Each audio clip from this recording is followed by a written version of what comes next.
Penhill, and these have stretched clear from Anti-Lean with all the answers, Lucky 7 and Blue Skimmer.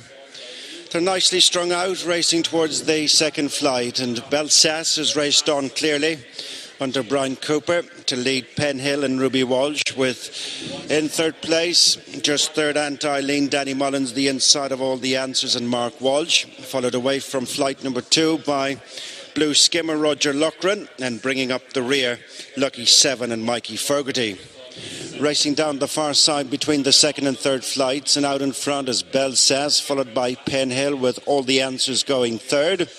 Then Anti-Lean, Blue Skimmer and Lucky 7 as they leave the flight in the back straight behind them. A good run now towards the fourth, the first of 2 in the straight. Belsass is out in front, leads by a good 6 lengths. Penhill is over 3 lengths in front of all the answers, followed by Blue Skimmer and Anti-Lean, and detached by a good number of lengths, Lucky 7.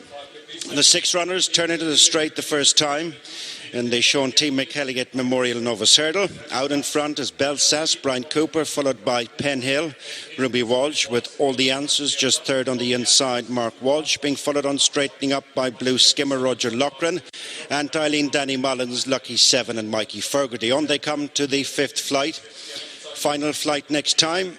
And out clear is Belsass, followed by Penhill in the blue and white, and then all the answers third on the inside. Blue Skimmer is next, and then Anti-Lean and Lucky 7. The field is still well strung out with the circuit in front of them, and they're coming up to the halfway point. They've another 5 flights to jump. Belsass maintains a clear advantage over Penhill, and all the answers being followed by Blue Skimmer, Anti-Lean and Lucky 7. Racing away from the stands towards the 6th flight, which is 5 from the finish. Belsass the leader, followed by Penhill, who's tracked by all the answers, and then Blue Skimmer, Anti-Lean and Lucky 7. The flight along the side of the track, which is over 3/4 of a mile from home. Belsass clear from Penhill and all the answers. Then comes Blue Skimmer, Anti-Lean and Lucky 7. So they turn the race down the back straight to the first of 2, and all they 4 left to jump.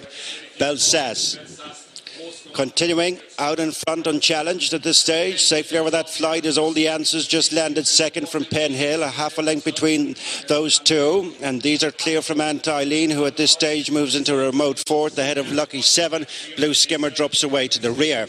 Last flight in the back straight, 3 from the finish. Belsass by about 4 to 5 lengths from all the answers in Penhill, and these 3 are a long way clear of the other 3. Anti-Lean, Lucky 7 and Blue Skimmer has tired quickly at the rear of the field. 3.5 furlongs to go, and they've 2 to jump when they approach the straight.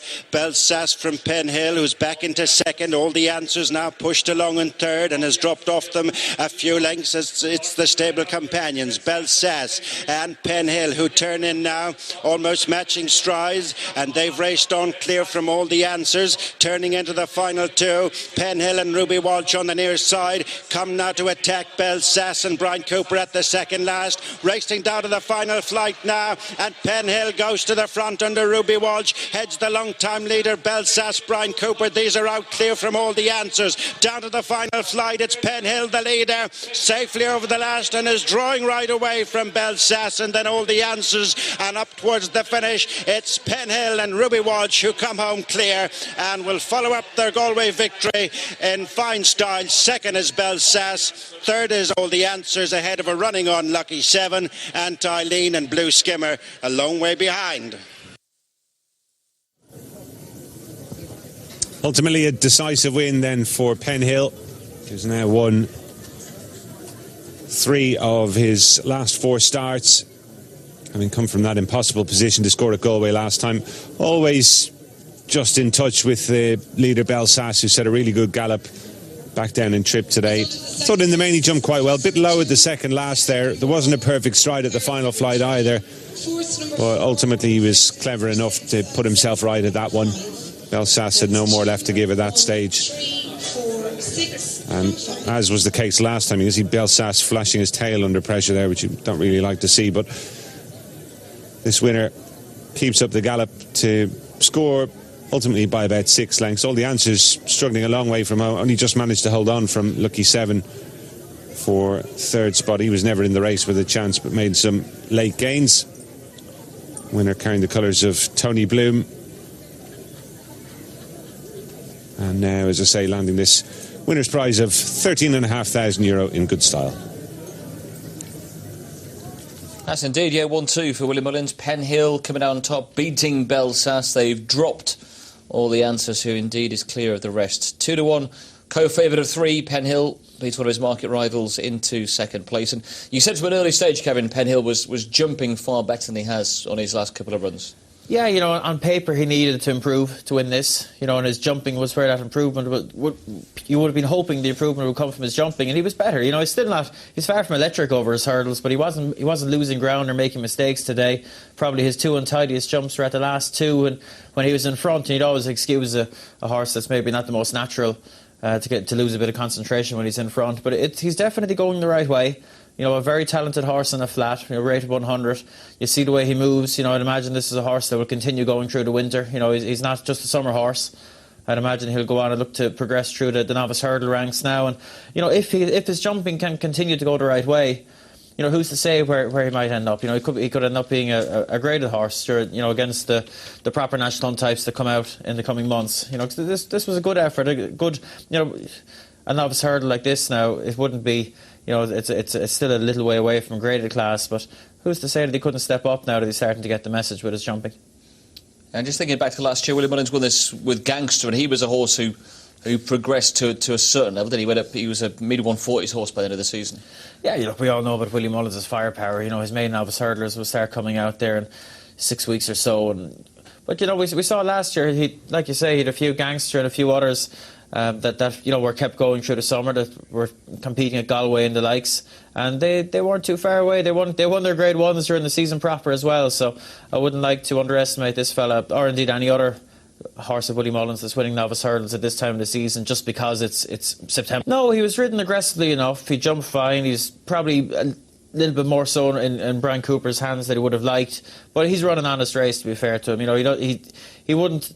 His style of, you know, responding to pressure wouldn't always convince, but I don't think there's a whole lot wrong with his attitude. I think he's probably just finding his level now. OK, there's all smiles from Ruby Welch. Penhill goes on to win. So let's head back to the track and let's hear from the winning rider. We'll just walk back in with Ruby Walsh after his win on Penhill.